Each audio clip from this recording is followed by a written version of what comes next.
Olá, bem-vindas e bem-vindos. Hoje o nosso tema é um tema forte do momento, da Terra plana à vacina do corona. Nosso título quer chamar a atenção para esse contraste, né? Num tempo de pandemia, a ciência ganhou um papel muito importante no debate público, né? Os cientistas tradicionalmente não têm a coluna no jornal dedicada às informações de natureza científica, né? Mas, ao mesmo tempo, nós convivemos com processos de negação, o chamado negacionismo científico, né? Negação com relação ao formato da Terra, com relação à origem da vida, né? A tentativa de justapor as narrativas bíblicas às descobertas científicas, como fosse a mesma ordem de conhecimento. Então, a ciência hoje é um tema de debate público, também um tema de segurança pública, né? Nós estamos vendo as negações relativas à pandemia tendo consequências graves em muitos países. Então, para isso, nós hoje vamos convidar duas pessoas muito importantes no debate de ciência. Primeiro, eu queria convidar o Ildeu Moreira, presidente da SBPC. Como vai, Ildeu? Tudo bem? Tudo bem, André. Muito obrigado pelo convite de estar aqui com vocês. E bom dia a todos e a Valeu, Ildeu. Seu trabalho é fantástico, já era fantástico antes de você assumir a SBPC e se tornou mais relevante ainda. Eu vou convidar a nossa segunda convidada para batermos um papo, que é a Mariana Pesu. A Mariana, olá Mariana, como vai? Olá, André, bom dia. Olha, é uma honra ter você conosco aqui, junto com o Ildeu. Você trabalha muito e conhece muito o debate científico, o debate sobre a divulgação da ciência, o papel da comunicação e da educação na formação de uma visão científica. Então, eu vou começar trazendo um tema que eu queria pedir a você para você opinar sobre ele, Mariana, que é como você vê essa dualidade com relação ao sentido e o valor da ciência, né? Uma dualidade, por um lado, como você comentava há pouco antes da gente começar, né? Uma visão quase mágica de que a ciência vai resolver a crise da pandemia, e, de outro lado, uma negação quase que absoluta, né? Daquilo que a ciência nos informa a respeito da transmissão da pandemia, da doença, etc. Como você vê esse contraste, Mariana? Bom dia, André. Um prazer é meu de estar aqui, poder participar dessa iniciativa da Santillana. É uma honra poder debater isso também com o professor Ildeu, que, sem dúvida nenhuma, é uma referência e uma inspiração na defesa da ciência, da educação e da educação em ciência, do diálogo entre ciência e público. Eu acho que, sem dúvida nenhuma, o momento atual é muito particular, justamente nessa direção que você coloca. Parece que a gente vê dois extremos dessa relação com a ciência. Logo no início da pandemia, houve, de certa forma, até um pouco de um sentimento de esperança de que seria, talvez, um momento de refundação dessa relação entre ciência e público, e aí depois disso a gente teve uma série de polêmicas, uma série de situações bastante complicadas em termos daquilo que se espera da ciência e do uso que se faz das informações científicas que são divulgadas. Eu queria saber a resposta, né? Eu acho que a gente tem muito que aprender com o que está acontecendo, inclusive para transformar as nossas práticas de educação em ciência, de comunicação pública da ciência daqui para frente, mas alguns aspectos que eu acho fundamental a gente considerar, e acho que a gente vai ter oportunidade ao longo dessa conversa de voltar em vários deles. Um deles é, sem dúvida nenhuma, o momento político que a gente vive, não só aqui no Brasil, mas em todo o mundo.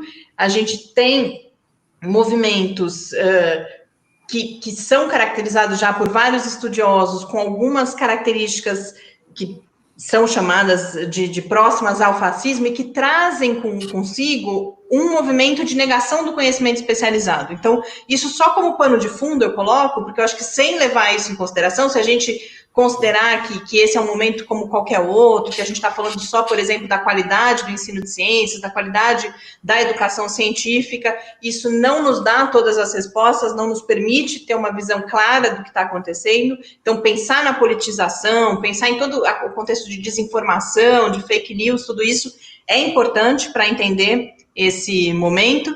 Mas eu acho que talvez a principal reflexão que a gente precisa fazer é de que ciência a gente está falando e, portanto, de que ciência no sentido, inclusive, de de que finalidades a gente coloca para essa ciência, que possibilidades a gente entende que ela tem, para pensar como, junto com isso, de como que a gente está falando dessa ciência, de um lado, na educação, em ciências, e naquele que é o meu campo, onde eu, na verdade, tenho a minha prática mais forte, que é na comunicação pública da ciência e na relação entre essas duas áreas. Porque, muitas vezes, até para... Eu achei o título colocado para essa nossa conversa aqui hoje muito feliz, quando a gente fala...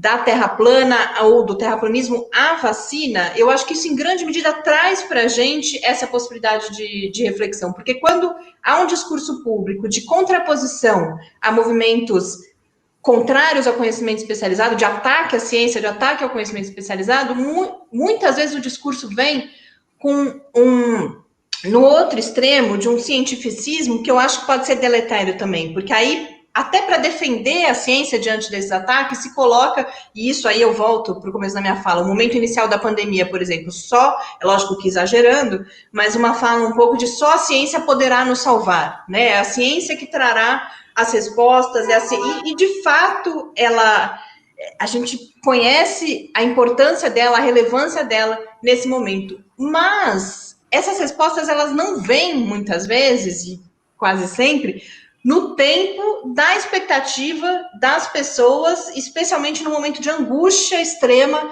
como esse. E aí, os ruídos que surgem desse descolamento entre um discurso justamente que coloca, olha, acreditem na ciência porque é ela que vai nos salvar. E, de outro lado, a ciência vem dizer, por exemplo, que um determinado fármaco que parecia milagroso não vai resolver o nosso problema nesse momento. E aí, você...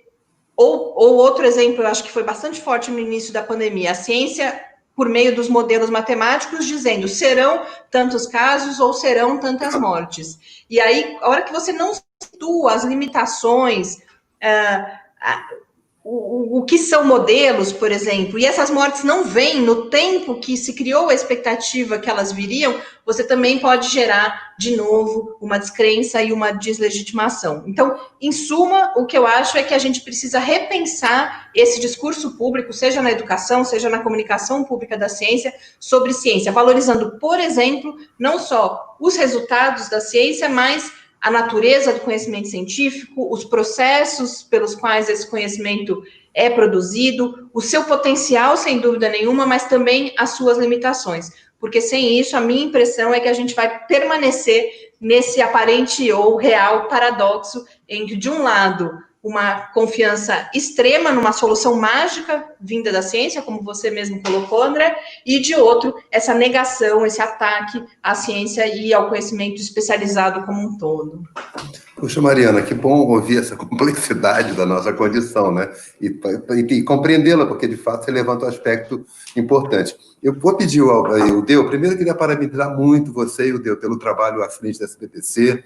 É admirável o que a SBPC tem feito, mas nós vamos voltar a ela agora. Eu queria pegar o gancho da Mariana e pedir a você que comente como você vê esse processo de lugar da ciência no debate público. Você foi um criador da Semana Científica, anos, né, estimulando as universidades, os museus, os centros de ciência a se abrirem ao público, né? Parecia que você estava antevendo essa caracterização da ciência, ou de um lado mítica e de outro lado desqualificada por não responder às fantasias que as pessoas têm sobre ela.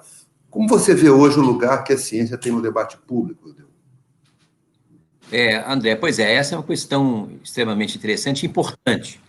Agora, eu acho que a gente devia se situar também historicamente. Isso não é novidade do ponto de vista histórico. A gente já teve vários momentos na humanidade em que a ciência, aliás, no seu início, na ciência moderna, ela foi muito difícil se implantar a ideia da ciência, porque você enfrenta visões de mundo muito diferenciadas que a humanidade construiu ao longo de séculos e de milênios.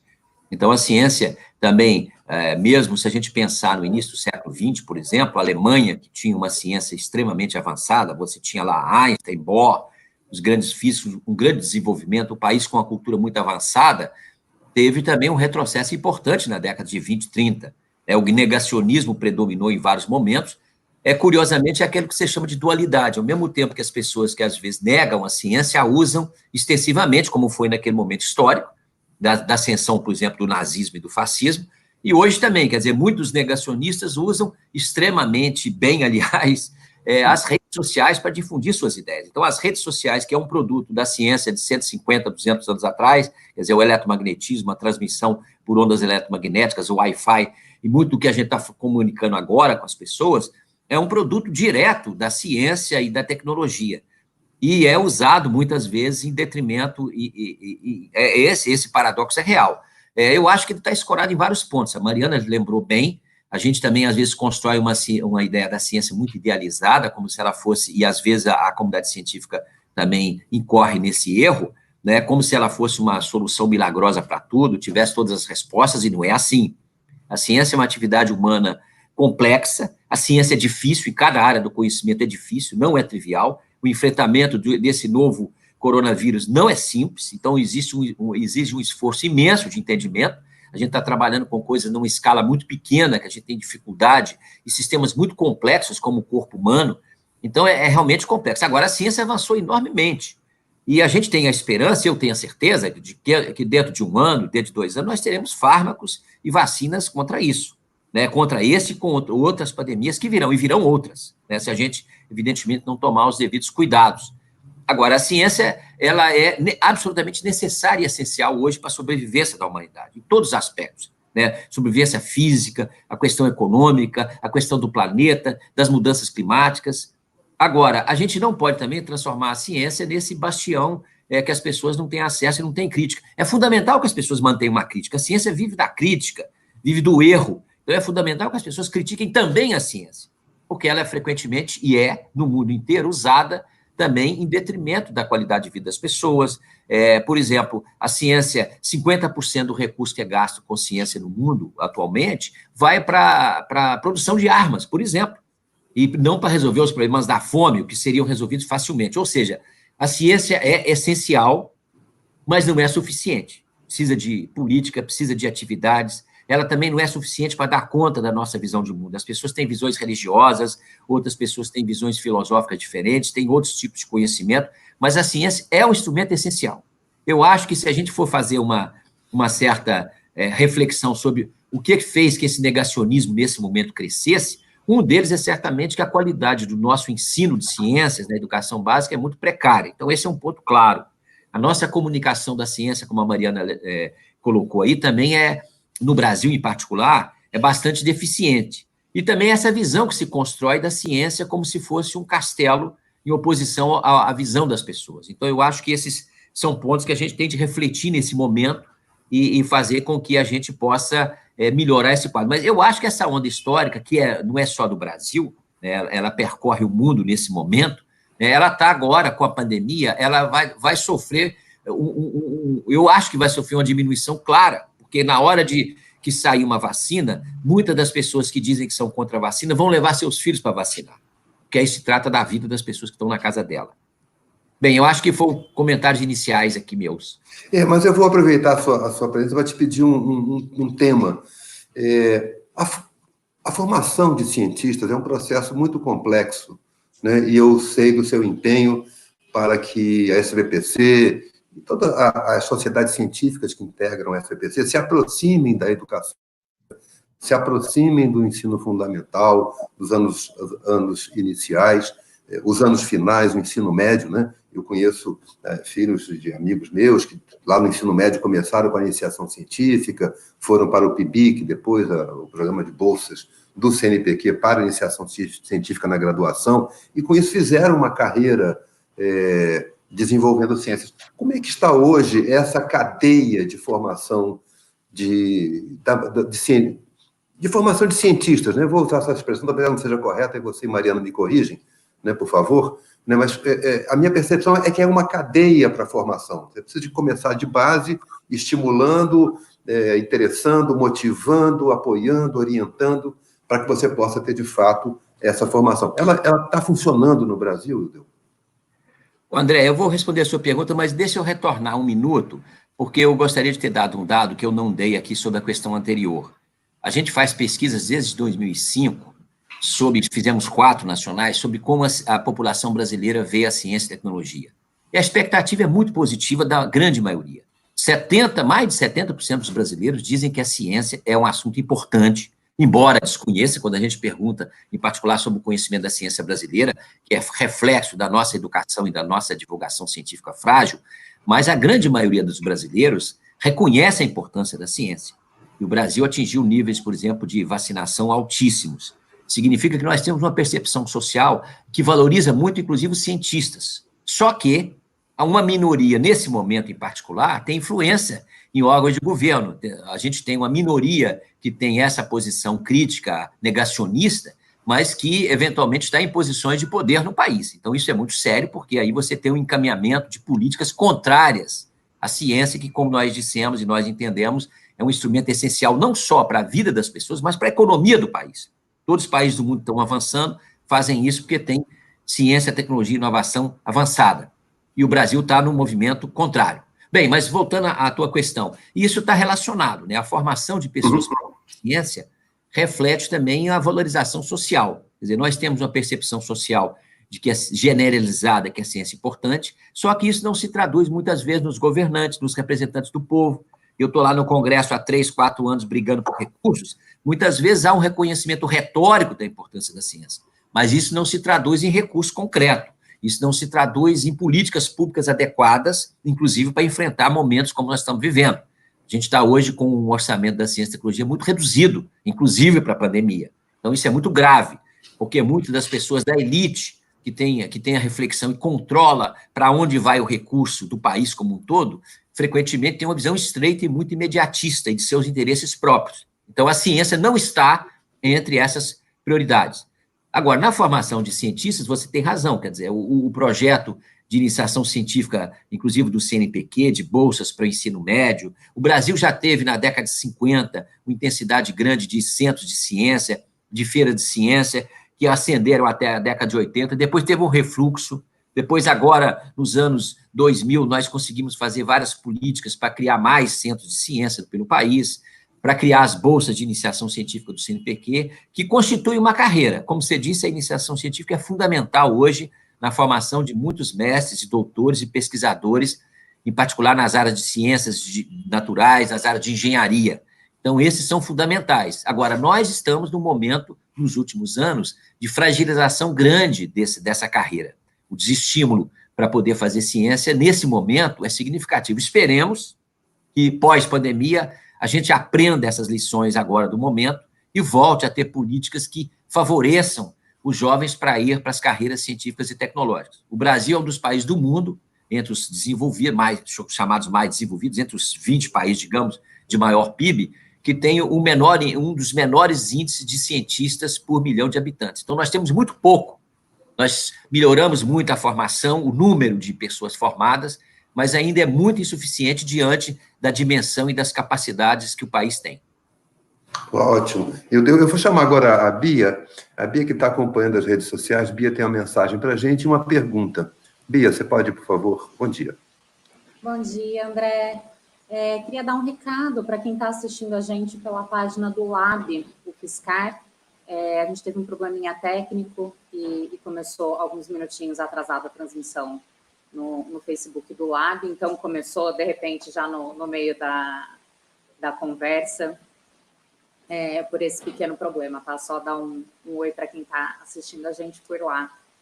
Mas eu vou aproveitar agora que eu estou na tela para deixar a minha pergunta sobre esse tema, que é um tema que eu gosto bastante.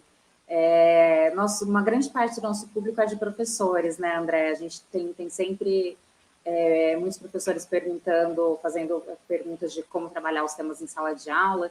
E eu queria trazer para a Mariana e para o Ildeu uma questão que tem aparecido também em outras lives, quando a gente passa pelo tema da ciência de alguma forma, que é essa questão do negacionismo, né? Como que a gente ensina que a ciência tem suas limitações, que a verdade científica é sempre a verdade daquele momento, e toda a complexidade de entender os consensos científicos, como fazer isso sem dar margem, ou talvez sem dar margem, eu já estou colocando aqui um pouco minha posição demais, mas quais os perigos disso dar margem, então, né, para um discurso negacionista? Então, se a ciência não pode tudo, então, se tudo é relativo, a Terra pode ser plana, então? Queria deixar essa provocação, assim, para os dois. Tá, Mariana, então eu vou pedir a você que destrinche para a gente essa questão, porque, de fato, parece que o olhar para a ciência, em parte, não decorre de uma atitude científica, né? Decorre de uma crença. Então, como é que a gente combina essas dimensões? Eu acho que essa é a pergunta do momento, né? Como é que a gente supera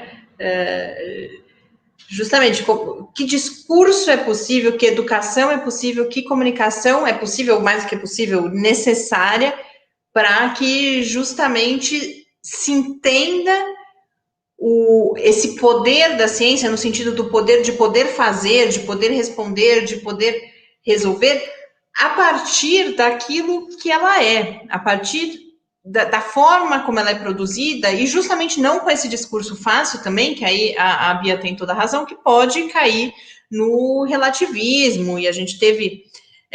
eu vou inverter a coisa toda aqui, me acabou de me vir à cabeça um exemplo muito recente, que foi toda a polêmica com o artigo publicado no The Lancet, que inicialmente parecia que era o fim da história da cloroquina, porque estava indicando aumento de mortalidade, depois descobriu-se, identificou-se que havia ali problemas sérios, e o artigo acabou sendo retratado, e isso apareceu em grande medida como uma falha muito grande, e sem dúvida nenhuma é uma falha, é um problema, é um erro do processo, inclusive de publicação, e particularmente nesse momento em que a publicação está sendo feita tão rápida, mas pareceu, de certa forma, a forma como isso foi dito, como uma exceção imensa, como, olha só, a ciência perde a sua validade, o processo de revisão por pares perde a sua validade porque esse erro aconteceu.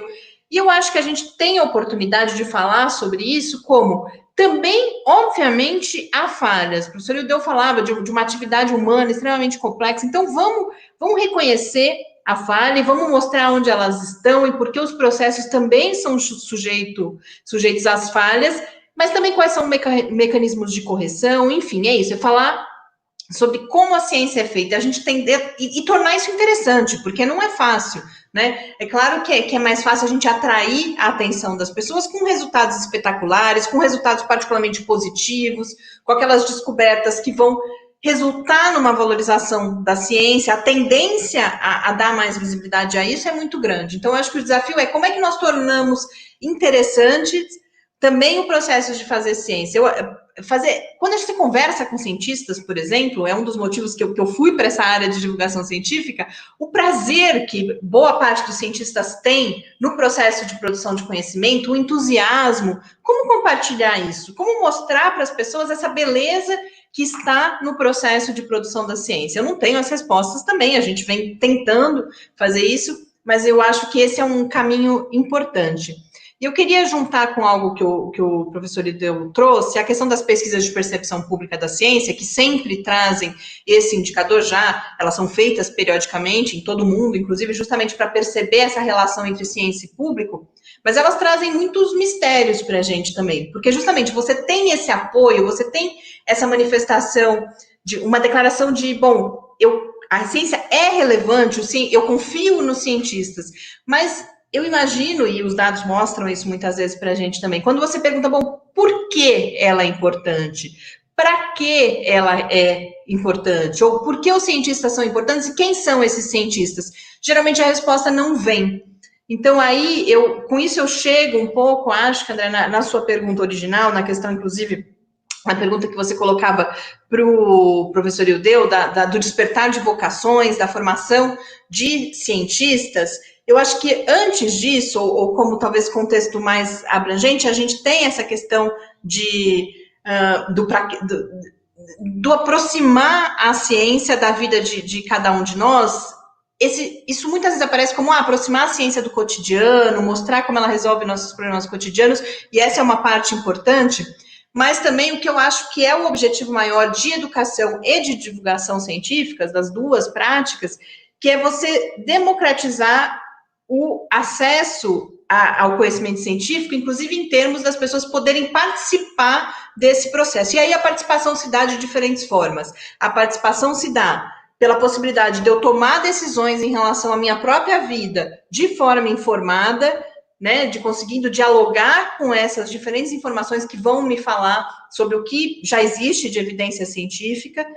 Um outro ponto, que eu possa participar de processos de tomada de decisão em termos de políticas públicas, por exemplo, que envolvem ciência, e também que eu tenha a oportunidade, e aí que eu acho que é importante a gente pensar com cuidado nessa questão do despertar de vocações, que todas as pessoas, e aí que vem a ideia de democratização e de redução de desigualdades, que todas as pessoas possam ter a oportunidade de perceber a carreira científica como uma carreira possível para si, né? Então, eu acho que todos esses elementos estão relacionados, inclusive com a ideia, e aí falando, eu acho que eu já abordei o negacionismo em parte, quando eu falo dessa questão toda de falar dos processos científicos, de limitações, do modo como a ciência é produzida, mas eu não queria deixar de dizer que a gente tem, e aí a gente já falou sobre isso aqui também hoje, você tem aqueles que vêm com um discurso negacionista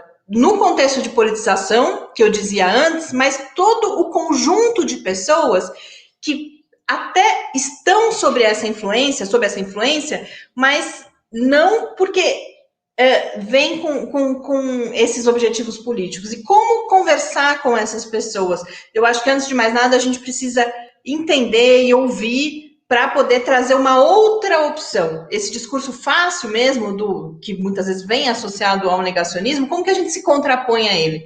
E para isso eu acho que a gente tem que ser, às vezes, um pouco mais humilde, talvez. Acho que a gente está precisando ouvir mais as pessoas para entender as razões desse discurso ter tanta influência, tanto impacto sobre as mesmas pessoas que depois, nas pesquisas de percepção, por exemplo, vão dizer que a ciência é relevante.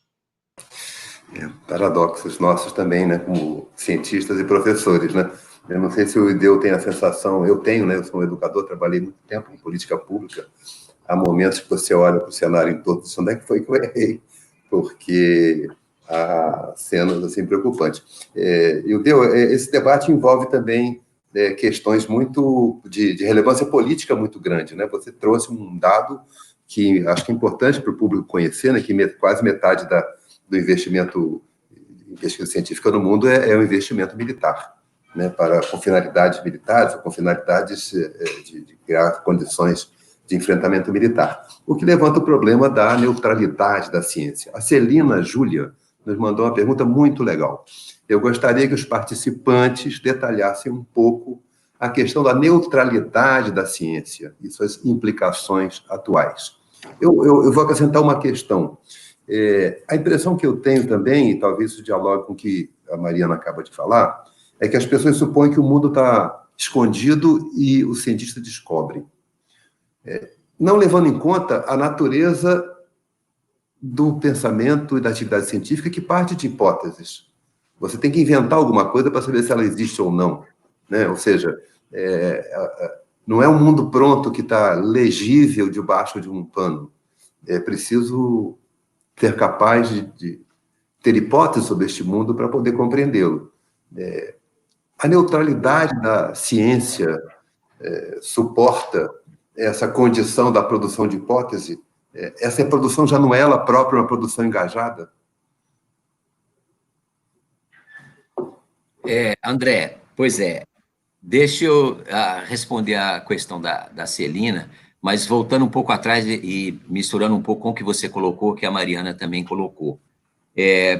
Primeiro, a ciência é uma construção social, obviamente, né? A gente faz hipóteses, a gente imagina, faz uma descrição do mundo, a gente desenvolveu uma matemática, por exemplo, para a minha área, para a física, para a engenharia, é fundamental, em outras áreas também, mas às vezes não tanto. Mas, portanto, é uma questão social. A gente faz hipóteses sobre o mundo. Agora, tem um problema, inclusive na academia. Frequentemente, isso se transforma numa ideia de que tudo é relativo. Não é tudo. Tudo não é relativo. Tem um mundo lá fora. Tem um coronavírus lá fora. E isso não é relativo. Então, como entender isso pode ter um grau de relativo em toda escolha científica, obviamente. Agora, você tem de combinar com a natureza para ver se dá certo. Então, esse é um desafio fundamental da ciência. Por isso que a gente erra, a gente tenta, a gente experimenta, porque é uma maneira da gente construir uma forma de entender melhor o mundo, poder prever o que vai acontecer, poder entender os fenômenos, agora, a partir de uma visão certamente humana, portanto, eivada de concepções humanas, de interesses humanos, de visões humanas. Agora, esse relativismo que às vezes se propagou também nos meios acadêmicos, um pós-modernismo que diz que tudo é relativo, portanto, a ciência é uma construção. A ciência é uma construção social, mas não é apenas uma construção social. Por quê? Porque tem de combinar com a natureza, tem de combinar com a sociedade. As ciências humanas e sociais analisam uma sociedade funcionando, ou sociedades funcionando ao longo da história. Então, não é uma questão trivial e é complexa. Isso faz com que a ciência não seja neutra, inclusive as suas aplicações. Ela não é neutra nem nas suas concepções originais, porque os cientistas que a fazem são seres humanos, estão eivados também das concepções filosóficas, religiosas, que permeiam o mundo, mas também nas suas aplicações, o seu uso. E aí a neutralidade fica, evidentemente, muito mais em questão, porque aí, se você joga uma bomba atômica em cima de uma cidade e mata 100 mil pessoas em questão de 1 minuto, ou de poucos minutos, isso, obviamente, é uma escolha política. Claro que a ciência, pensando a ciência no seu todo, né, na sua concepção e nas suas aplicações, ela, evidentemente, não é neutra. E as pessoas percebem isso. Eu acho que, muitas vezes, desse chamado negacionismo vem também de uma sensação das pessoas de ficarem isoladas e a ciência, por exemplo, o negacionismo na Europa, país que tem mesmo um avanço científico em relação ao Brasil significativo, ainda permanece, né? E eu citava aqui o exemplo da Alemanha, que na década de 20 tinha um avanço muito grande, no entanto, caminhou para uma escolha política, social, muito ruim e frequentemente negacionista, de queimar os livros em praça pública. Do Einstein teve de sair da Alemanha, senão seria possivelmente assassinado, que era o grande ídolo da ciência alemã e da ciência mundial. Então, essa percepção de que é um fenômeno complexo é importante. Eu acho que, agora, às vezes, a gente fica no meio acadêmico discutindo muito a questão do negacionismo. Eu acho que a gente tem que discutir isso como estamos fazendo agora, mas a gente tem que fazer muito mais o que eu chamaria de afirmacionismo. Nós temos de mudar a educação nas escolas. Nós temos que mostrar que a ciência é tudo isso que a gente está dizendo, que a curiosidade é fundamental. A escola não pode matar a curiosidade das crianças, porque ela é o cerne da ciência. Ela tem de estimular isso. Ela tem que mostrar que a ciência, que a experimentação é importante. As nossas escolas não fazem isso. Nós temos muito pouco espaço de ciência, museus de ciência, planetários, em que outros países já têm isso, né, ao longo de décadas. Então, nós temos que fazer um esforço muito grande para fazer uma revolução na educação brasileira, em particular na educação científica. Ela tem que ser muito menos livresca, muito menos chata. O número de laboratórios, né, você mencionava, de ciência no Brasil é muito reduzido nas escolas, não é usado. Isso é um fator essencial, não é perda de tempo. É fundamental as pessoas, para entenderem a ciência, aquilo que a Mariana dizia, as pessoas têm de vivenciar, evidentemente, numa escala de uma criança da educação básica, da educação fundamental, de um jovem no ensino médio que adora desafios, e a ciência é uma coisa absolutamente desafiadora. Isso tem que estar refletido no ensino. O ensino não pode ser chato, não pode transformar a ciência numa coisa aborrecida, pelo contrário, né? Ela sempre foi uma coisa bonita e importante e relevante, e agora está muito claro isso. Eu acho que a gente tem que, talvez, ao invés de ficar numa batalha de opiniões, é muito complicado se a gente entra só numa batalha de opiniões. Eu acho isso, você acha aquilo. Só que na ciência é um processo de uma construção coletiva. É claro que a gente tem que discutir, é claro que a gente tem que compartilhar muito mais a ciência, mas eu acho que o nosso grande desafio é mudar muito a educação dos nossos jovens. Muito bom, Ildeu. Eu vou aproveitar o gancho da educação que se deve transformar e convidar o meu amigo Miguel Thompson, que é o diretor acadêmico da Fundação Santiliana e é professor. Olá, Miguel, tudo bem? Oi, André, tudo bem, querido? Prazer em vê-lo aqui. Você é um cientista, né, e um entusiasta da ciência. Você acha que a gente consegue fazer essa revolução que o Ildeu chama, né, a atenção e que a Mariana comenta, quer dizer, a participação ativa das pessoas, é mais difícil compreender o que é o procedimento científico se a pessoa não participa, né? Eu me lembro aqui, desculpem o comentário pessoal, mas eu tenho netos, né? Aquela experiência do feijãozinho no algodão, aquilo já é, para as crianças, uma descoberta. a ideia da vida se criando, quer dizer, ali você vê o quanto aquilo que o Aristóteles fala do espanto, né? A criança se espanta com aquilo e esse espanto lhe motiva a conhecer. Você acha que a gente consegue, pela Base Nacional como curricular e pela formação de professores, alcançar essa transformação da ciência? Ou da educação a favor de uma visão produtiva da ciência? Bom, André, primeiro, bom dia, professor Ildeu, Mariana. O que eu penso é o seguinte: a escola, de alguma forma, ela eliminou o ser humano da ciência, né? Então, é comum você citar 2 minutos de uma aula, o nome do Darwin, o nome do cientista, do Lamarck, você vai lá e fala, e depois Watson e Crick, e depois some. Não tem ser humano no processo educativo, né? Não tem dilema. E a coisa mais legal são os dilemas, né? Quais eram os dilemas desses seres humanos que construíram esse conhecimento? Então, primeiro, vai se passando uma ciência de conceitos, de definições e de reprodução disso, sem que a gente consiga, de fato, entender quais eram os elementos que estavam ali entre os seres humanos daquela época, daquele período, e que exigia com que se resolvesse os problemas. Então, eu acho fundamental trazer o ser humano para o processo educativo e trazer os elementos da ética, né? O professor Ildeu falou deu exemplos, quer dizer, a bomba atômica é um exemplo claríssimo de que a ciência é poderosa, mas se ela não tiver por trás uma força ética, uma visão humanista, ela pode destruir o planeta. Então, ela é uma força muito grande e a escola tem que trazer em torno da ciência, além da ação, além do trabalho empírico, além da curiosidade, as questões que estão, de alguma forma, movimentam, né? A ciência é financiada, né? Ela depende de financiamento, a gente está vendo a crise que a gente está vivendo na nação. Então, é uma ação humana complexa e ela é humana. E aí, na escola, a gente não humaniza. E a outra questão são as avaliações em escala, que centraram, por exemplo, em matemática e língua portuguesa, e muitos sistemas de ensino começaram a fazer treinamento específico de matemática e língua portuguesa, tirando as ciências humanas, né, tirando geografia, tirando ciências mesmo, para que os alunos tivessem bom resultado nesses exames. Então, desde o tipo de avaliação que a gente tem, desde as questões epistemológicas, né, tirou o ser humano, a gente precisa se preparar para um ensino de ciências que, no final, não faz com que as pessoas acreditem na Terra plana, né?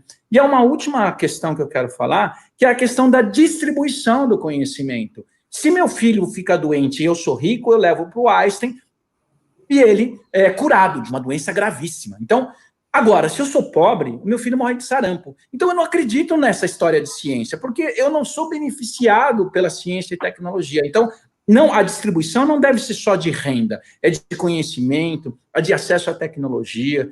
E se você não tem esse acesso, você não acredita. Você acredita num político populista, num curandeiro. É ótimo que a gente acesse outras culturas, mas a ciência também tem que ser acessada. A BNCC, ela traz esses elementos em relação à resolução de problemas, temas, né, projetos. É que, por falta de formação, por falta de estrutura e por falta de cultura, a gente não faz isso. Na educação infantil, muitas vezes a professora não é preparada para trabalhar os dilemas da ciência, né? E não precisa muito conhecimento, precisa ter mais uma postura de investigadora, de alguém que faz o desafio.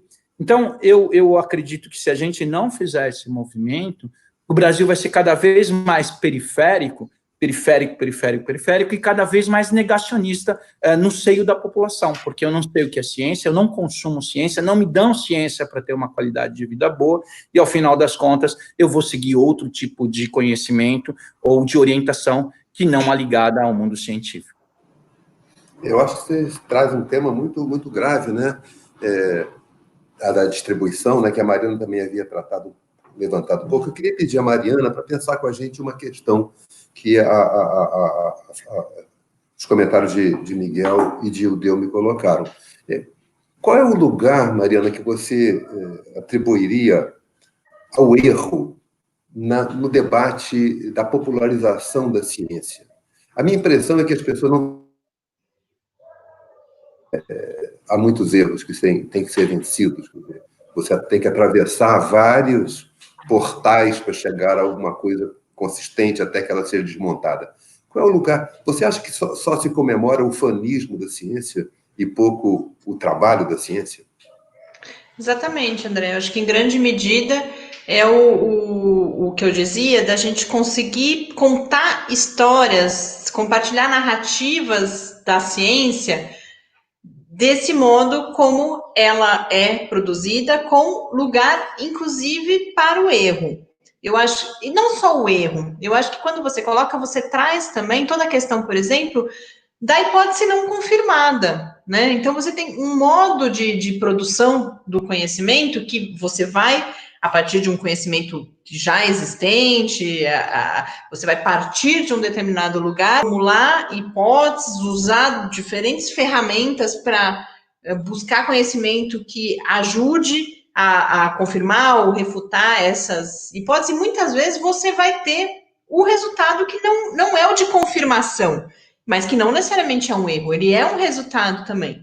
E aí, eu acho que aí vem desde uma cultura da própria comunidade científica, do próprio processo de financiamento, de publicação, que vai valorizar o resultado positivo, o resultado confirmatório, até a forma como isso é divulgado, né? Você não tem a divulgação de, esse experimento não deu certo, essa hipótese não foi confirmada. E talvez, na hora que você pensar em notícia, por exemplo, é difícil de se achar a solução de como fazer isso. Mas eu acho que a gente precisa encontrar a forma. E é claro que não vai ser também, muitas vezes quando eu falo esse tipo de coisa, parece que eu estou defendendo que cada texto, que cada aula, que cada pedacinho da formação de uma cultura científica tenha todos esses elementos. E lógico que não é possível, mas eu acho que a gente precisa pensar numa política que leve tudo isso em consideração e que fale, portanto, como você coloca, justamente, tanto da hipótese não confirmada,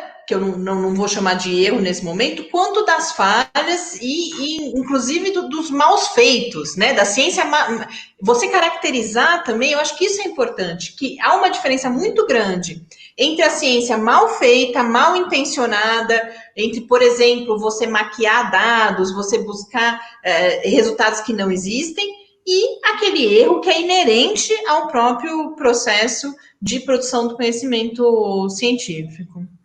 Mariana, eu estou gostando muito dessa nossa conversa, porque eu acho que ela está apontando para a gente, né, e acredito também para quem nos acompanha, que a questão fundamental nós conseguimos superar a demanda pela crença. Quer dizer, parece que vocês estão apontando que há uma expectativa constante das pessoas, nossa, né, por uma crença que nos ofereça segurança num mundo cada vez mais inseguro. Não apenas inseguro por esse processo de pandemia que agora estamos vivenciando dolorosamente, né, mas também inseguro pelas condições sociais. Né? Aumenta a pobreza, a insegurança das relações de trabalho, a fragilidade dos vínculos. Então, parece que quanto mais esse mundo, vou chamar de tradicional, vai se liquefazendo, a demanda por crenças aumenta. Né? E isso é preocupante, porque nós precisamos estar mais confiantes em nós mesmos para lidar com essa insegurança. Mas essa confiança não é individual, ela é coletiva também. E eu queria chamar o Ildeu para a gente conversar sobre a SBPC especificamente. Né? A SBPC lançou agora um manifesto em defesa da vida, no 24 de junho, dia de São João. Então, lançou um manifesto no momento que o Brasil tinha 50 mil mortos. Né? E essa tragédia ela se avoluma, cresce a cada dia. Né? E nesse manifesto, assinado pelo SBPC, havia uma convocação para que as pessoas zelem por algumas coisas fundamentais, como fortalecer o SUS, garantir atendimento integral às pessoas, apoiar quem precisa de isolamento e não tem renda. Então, eu queria muito que você conversasse um pouco conosco sobre o papel da SBPC hoje, as sociedades científicas que a integram, e como vocês veem essa trajetória da SBPC nesse momento dessa crise. Ildeu está conosco? Estão ouvindo? Ok, está ouvindo, André? Sim, perfeitamente. Então, a minha internet, às vezes, aqui está dando problemas. Bem, obrigado pela questão. Teve a live caindo em todo mundo. Pois é, o que mostra que a tecnologia também não é uma coisa absolutamente perfeita. As pessoas, eu acho que experimentam isso. André, eu vou chegar nessa questão, mas eu vou pegar 1 minuto ou 2 para responder as questões do Miguel, pode ser? Para comentar rapidinho? Porque Claro, eu acho à vontade, à vontade. a primeira delas, o que frequentemente no ensino de ciências, o elemento humano desaparece. Então, essa é uma preocupação clara. Por isso que é muito importante a gente valorizar, e a história da ciência, contar os dilemas, os desafios, e não apenas só os grandes cientistas, que toda construção é uma construção coletiva muito complexa. É claro que isso não é trivial, às vezes numa aula com um tema que a gente tem de colocar, o conteúdo, se espera demais do professor, às vezes, que ele vai resolver uma quantidade imensa de problemas, mas é importante que a gente destaque que isso faz uma diferença, essa atitude. Eu acho que uma coisa central também é não a gente ficar preso apenas na questão de opiniões, somente de narrativas, né, que é o termo mais usado. Eu acho que é importante a gente disputar narrativas, como é o termo frequentemente utilizado, mas é muito importante que as pessoas pratiquem, em particular os jovens, sintam o que é fazer um experimento científico, sintam as dificuldades, as limitações. Eu dou um exemplo para você, eu estou com um pequeno pedaço de papel aqui, esse pequeno pedaço de papel. Se eu soltá-lo, aonde ele vai cair no chão? Se você pegar, talvez, o maior computador do mundo, ele não é capaz de calcular isso com precisão muito grande. Por quê? Porque o mundo é complexo. O que a ciência fez? Ela simplificou a maneira de olhar o mundo. Eu sou da área da física, por exemplo, que simplifica enormemente a descrição das coisas, mas consegue, com isso, descobrir fatores, leis, que a gente chama de leis, né, funcionamentos e comportamentos da natureza. Agora, experimentar isso na escola é essencial.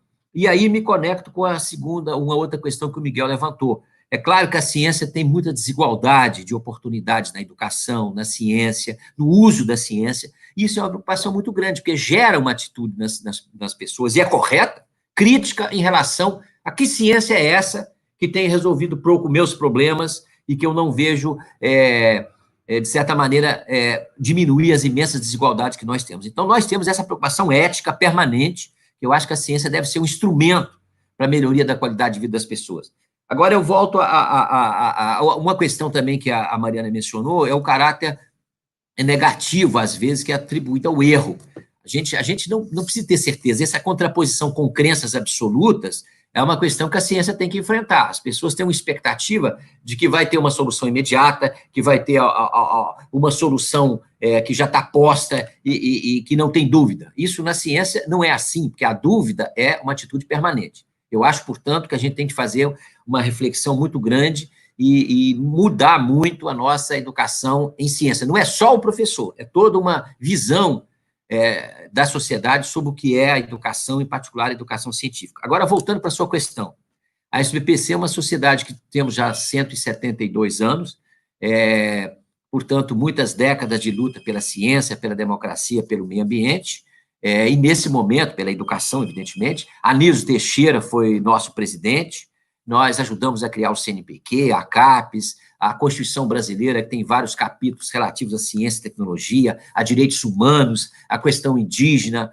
a várias questões em que a ciência está profundamente imbricada, desde a antropologia até a física, até as engenharias, até as biologias.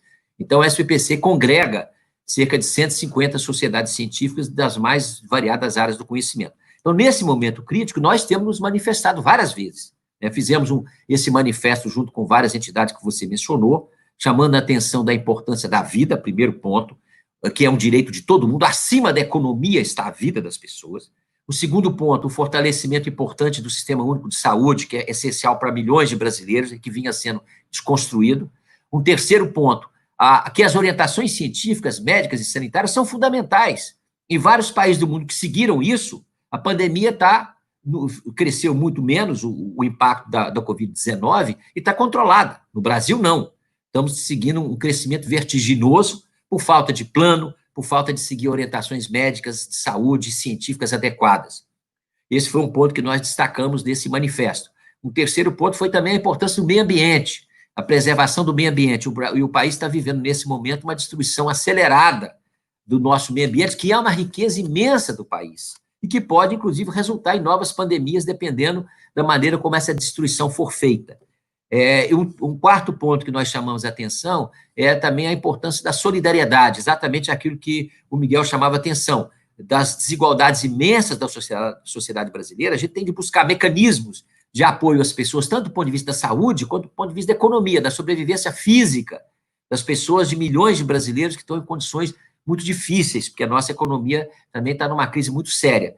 E um último ponto é a importância da democracia, que para nós é um valor essencial, né?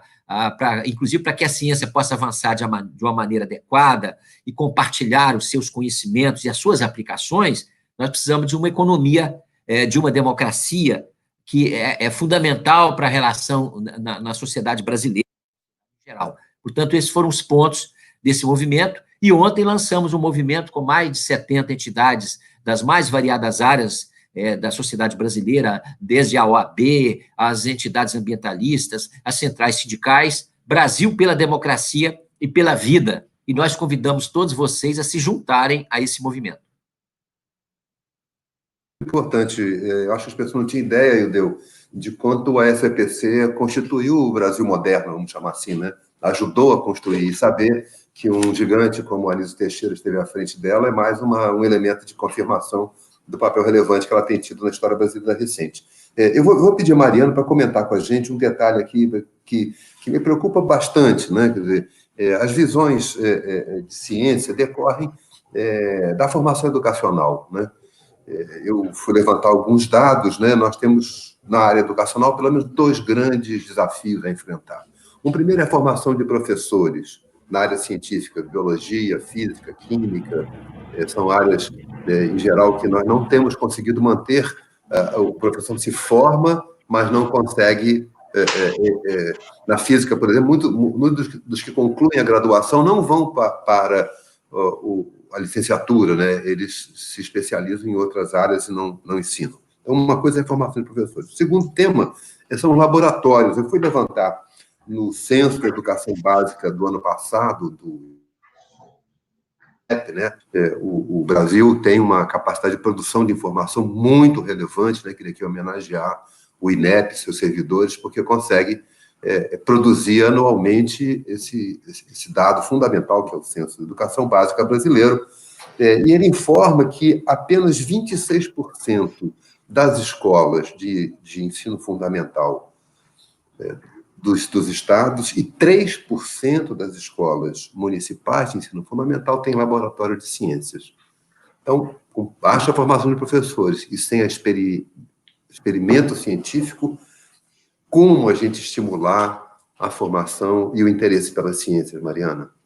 Eu sei que a pergunta é meio mágica, mas... Totalmente.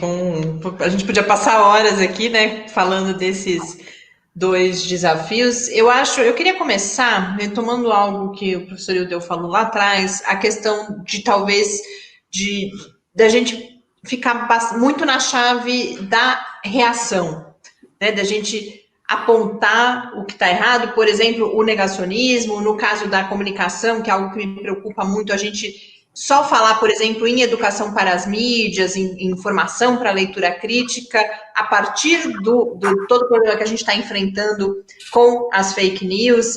E eu tenho muito a impressão que a gente, hoje em dia, já tenho aí um tempo de vida e de prática profissional para perceber uma questão um pouco cíclica. A gente chega em momentos como esse, que aí tem um pico desse tipo de debate, muitas vezes com o dedo apontado para os problemas, para as mazelas e com soluções mágicas, e aí daqui a pouco isso arrefece. Então, eu queria marcar essa minha fala muito pela importância da perenidade, tanto do apoio a essas iniciativas, mas a história desse debate também, e a gente olhar para frente, como o professor Ildeu coloca, que a gente faça propostas para além, é claro que a gente precisa do diagnóstico da situação, dos problemas, mas como que a gente avança a partir daqui.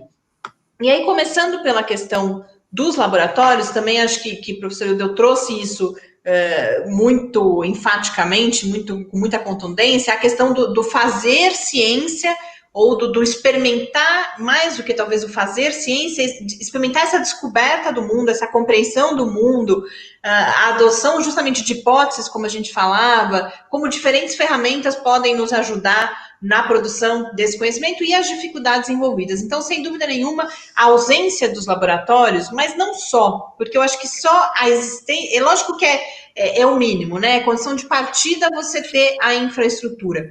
Mas, para além disso, e a gente liga daí com a questão da formação de professores, isso não traz como resultado direto um ensino de ciências que, como falávamos antes, estimula a curiosidade e não justamente elimina a curiosidade das crianças, a curiosidade com que elas chegam e que é a curiosidade que move, portanto, também a ciência. Então, como além de ter essa infraestrutura, além de ter os professores, você formar esses professores e você pensar sobre como fazer isso para que esses laboratórios sejam usados com essa finalidade. E não só, você pode ter ali experimentos burocráticos, por exemplo, só para constar, e que não vão, podem até, inclusive, reforçar essa visão da ciência como produtora de certezas, como produtora de verdades infalíveis. E aí, aos laboratórios, a gente não queria deixar de falar aqui, acrescentar duas outras questões que eu acho importante em termos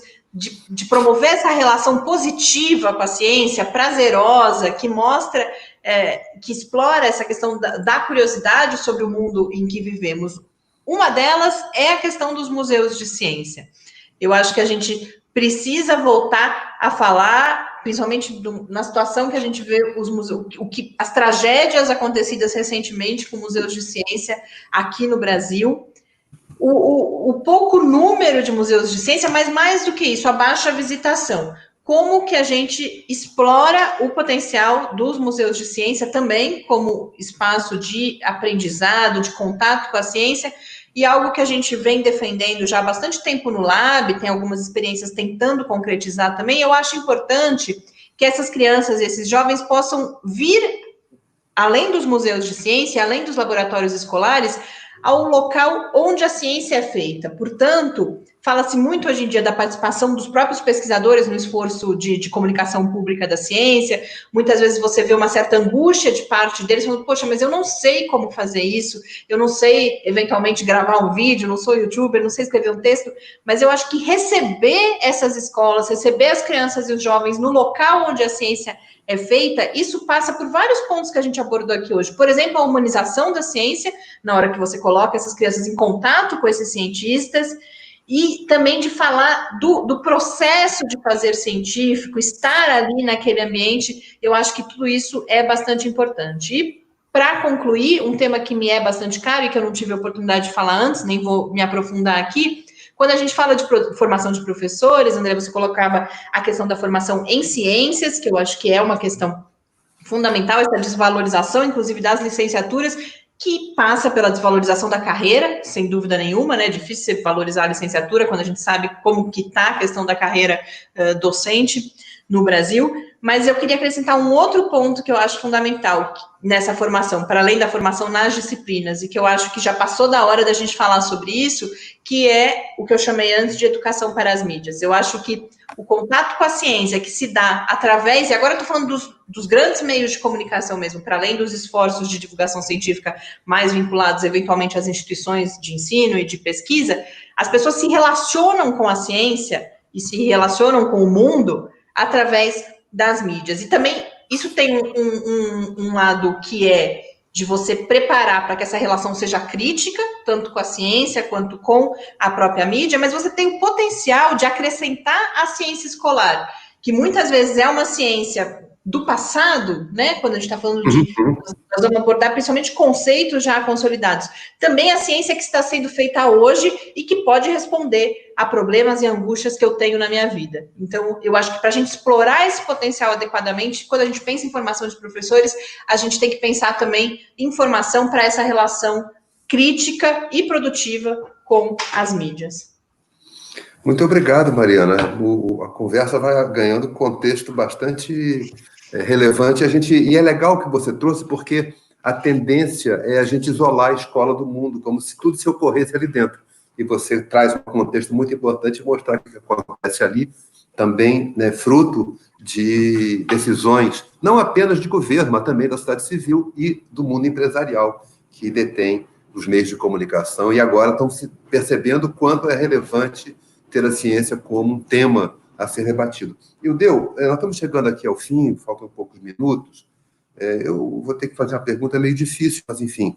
Eu queria primeiro não deixar de falar uma questão que você levantou bastante importante, né, da neutralidade da ciência, a partir da pergunta da Celina, é que já houve o racismo científico, né, no século XIX e até adentrando o século XX, o racismo científico, que tentava justificar a brutalidade contra a população negra a partir de razões biológicas, e esse racismo ele ainda sobrevive em alguns momentos, né?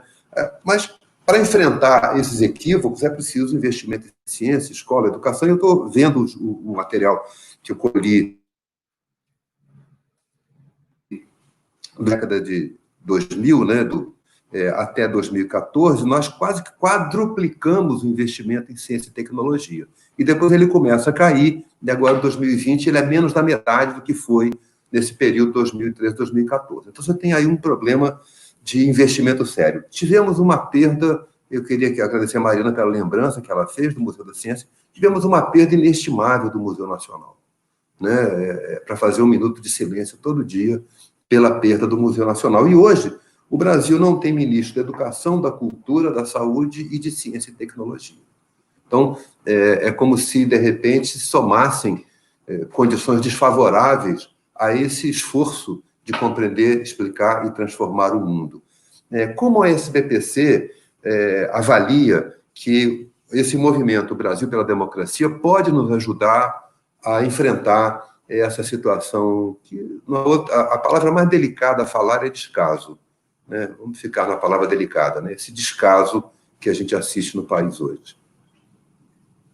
De fato, André, a gente tem vivido na área da ciência, da educação, um verdadeiro desmonte, né? Nos últimos anos, o recurso para essas áreas decresceu enormemente, né? A partir de 2015 em particular, mas muito mais acentuadamente nos 2, 3 últimos anos. Então, hoje, para ter uma ideia, o Ministério de Ciência, Tecnologia e Inovação tem 1/3 do recurso para investimento que tinha 10 anos atrás, com um crescimento grande da ciência brasileira, do número de pessoas formadas, etc. A ciência brasileira cresceu muito nos últimos 30 anos, hoje é 11º lugar do mundo em termos de produção científica, evidentemente... Sobre o comentário só, Ildeu, só um comentário. A única meta do Plano Nacional de Educação que foi alcançada foi a formação de mestres e doutores. De mestres, isso. O que foi uma coisa que mostra a pujança da nossa pós-graduação, e a nossa preocupação intensa com a CAPES, que nesse momento tem alguns processos de reformulação, que a gente quer que sejam discutidos com a comunidade acadêmica e científica. Voltando para o Ministério da Ciência e Tecnologia, tem o CNPq, que foi muito enfraquecido, está esse ano com muito pouco recurso para apoio à pesquisa, está mantendo as bolsas com água, digamos, à altura do nariz, e a FINEP, que é a Agência Nacional de Inovação, que apoia a infraestrutura das universidades, das instituições de pesquisa, apoiou a criação da Embrapa, da Embraer, a produção de navios, os laboratórios grandes das universidades brasileiras. Hoje, 80% do recurso de investimento, mais do que isso, 88%, está congelado numa reserva de contingência, que vai para pagar juros de uma dívida monstruosa que o Brasil adquiriu de maneiras aí pouco conhecidas. No entanto, a gente está nessa briga permanente todo o tempo, né? Não só a SBPC, mas a Academia Brasileira de Ciências, nossas sociedades científicas afiliadas, estamos numa briga permanente no Congresso Nacional para a recuperação desses recursos. E, nesse momento, no Congresso, nós estamos numa briga forte, que é o seguinte: nós temos 4 bilhões de reais do Fundo para Ciência e Tecnologia, o chamado FNDCT, que vem de recursos de setores econômicos para pesquisa e desenvolvimento, e não estão sendo usados para isso. Então, nós queremos a liberação desses recursos para enfrentar a pandemia, porque nós estamos tendo dificuldades nos laboratórios, para discutir depois a testagem, a produção de testes, depois a vacina que virá, os outros fármacos e outras questões de atendimento à população brasileira, a questão do emprego, a questão das pequenas e médias empresas que estão no sufoco. Então, todos os países estão criando programas de apoio a essas pequenas e médias empresas, muitas vezes baseadas na inovação e com recursos amplos. Estados Unidos está colocando 50 bilhões de reais só nisso, a Alemanha 12, o Reino Unido 9 e o Brasil 0,5. Então, e nós temos certamente um recurso à disposição, que se houver decisão política, porque o recurso tem, para que a gente possa dar uma renovação nesse desmonte que a gente está vivendo na ciência brasileira. Então, esse é um ponto importante, e a SPPC e as entidades estão, nesse momento, tentando mostrar para o parlamento brasileiro, e é fundamental que a sociedade tenha consciência disso, que esses recursos para a ciência não são gastos, são investimento na saúde atual e na futura, investimento para a economia brasileira, para a gente renovar a indústria brasileira que está lá embaixo. A capacidade de inovação do país hoje é 66º lugar no mundo. O Brasil está na rabeira de muitos países da América Latina e também ensino superior, e você sabe disso. Eu só queria comentar também, finalizando a minha intervenção nesse momento, que a Mariana chamou a atenção importante que laboratórios nas escolas não são suficientes, mas são essenciais. O Brasil, e você colocou aí, tem uma participação, uma presença muito pequena da investigação, da experimentação, e temos a natureza lá fora também, que é um grande laboratório que deve ser explorado. Mas essa história de ter uma atitude investigativa, de levar a ciência desde a educação fundamental, de experimentar, de ter laboratório, e você sabe, você mencionou aí, eu participei lá da criação da Semana Nacional de Ciência e Tecnologia em 2004, e eu acho que foi em 2005, nós fizemos atividades em praças no Piauí, em algumas cidades do interior do Piauí, e colocávamos telescópio na praça, que é um instrumento que tem 500 anos, e muitas pessoas foram para as praças para olhar um instrumento que nunca tinham visto. A maioria das pessoas também nunca viu um microscópio, nunca olhou no microscópio. Então, como é que você fica explicando a diferença de vírus, bactérias do mundo microscópico se as pessoas não têm um experimento, uma experiência concreta, e que poderia ter na escola, né? Portanto, isso é importante. Não basta, mas eu acho que é essencial a gente renovar muito a educação científica no Brasil, chamar atenção para a importância da realidade. O virtual, evidentemente, é fundamental. Cada criança hoje tem no bolso um celular que é uma enciclopédia gigantesca, maior que toda a humanidade já teve. Nós temos de usar isso na educação. A nossa educação tem que ser renovada, mas não pode perder uma coisa essencial. Para a ciência analisa o mundo real que está lá fora da sala, e ele deve ser investigado. Poxa, Deus, muito obrigado. Infelizmente, chegamos ao fim. Queria também convidar a Mariana e o Miguel, me desculpar com a Mariana, porque, como ela disse, teríamos muito a explorar. Me desculpar com o Miguel, que acabou que não tive chance de ouvi-lo mais vezes hoje, me perdoem por isso, mas já é 1h. Então, agradecer muito a vocês, acho que foi maravilhoso para nós, espero que também para quem nos acompanha. Sentir duas coisas que acho fundamentais, né? Um é o amor de vocês pelo tema, né? Então, acho que vocês comunicam esse entusiasmo, essa alegria, e sem afeto a vida não vai andar, né? Então, acho que vocês trouxeram uma dose de afeto sensacional para o tema da ciência, desmontando essa ideia de uma ciência desinteressada da vida. Ao contrário, vocês trouxeram uma ciência preocupada com a vida e comprometida com a vida. E também mostrar que é um processo em curso e que, a despeito dos reveses que vivemos, estamos avançando e vamos enfrentar, e vai passar, e vamos vencer. Então, agradecer muito a vocês, agradecer ao Miguel, querido Miguel, espero que a gente se encontre em breve.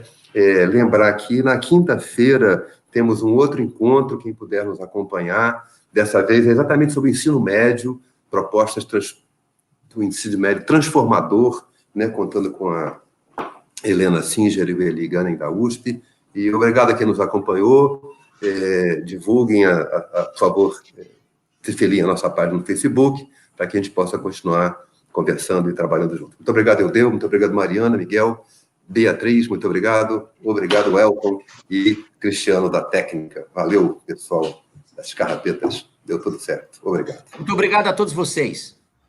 Obrigada, até mais. Tchau!